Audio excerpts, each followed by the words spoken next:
mirip-mirip semua. Yang berbeda adalah derajatnya. Jadi dia ada batuk, ada demam, ada sakit tenggorokan, dan disertai yang lain seperti penciuman berkurang gitu dan sebagainya. Hampir sama-sama dengan itu. Yang membedakan adalah derajatnya. Ya, yang saat ini dikatakan derajatnya itu lebih ringan dibanding dengan Delta maupun Omikron sebelumnya. Tadi sudah dikatakan oleh Pak Diki juga derajatnya ini lebih ringan karena kita sudah mempunyai imunitas, baik itu imunitas yang aktif maupun imunitas yang pasif melalui vaksinasi. Nah, karena vaksinasi kita yang booster terutama, yang lebih mencapai 30% itu kan baru 6 provinsi itu ya Pak Diki ya. Nah, saat ini memang di 6 provinsi ini memang tertinggi memang kasusnya. Nah, sementara yang lain itu masih di bawah 30%, walaupun kasusnya saat ini naiknya tidak setinggi yang di 6 provinsi ini.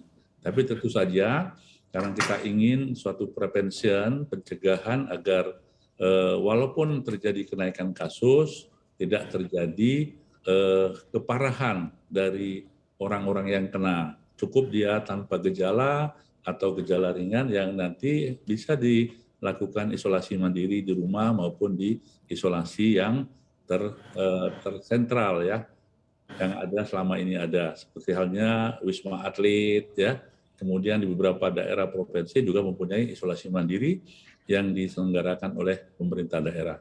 Jadi intinya sama Mas ya, gejala yang ada baik itu yang awal dulu sampai sekarang, yang berbeda adalah derajatnya.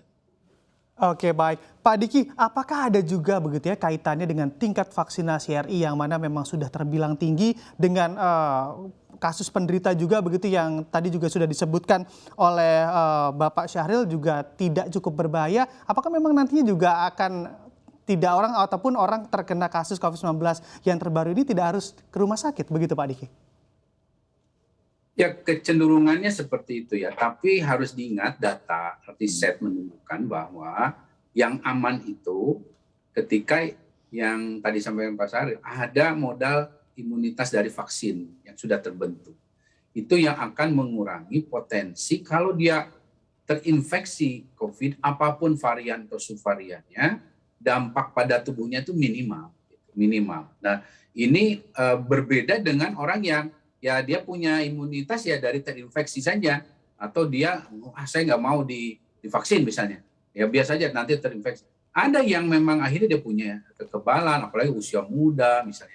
Tapi tadi riset menunjukkan infeksi berikut tuh ada, bisa terjadi dan bahkan lebih merugikan dia. Ada dampak lanjutan yang disebut dengan long COVID ya, yang ini yang tentu kalau diketahui ya itu merugikan sekali.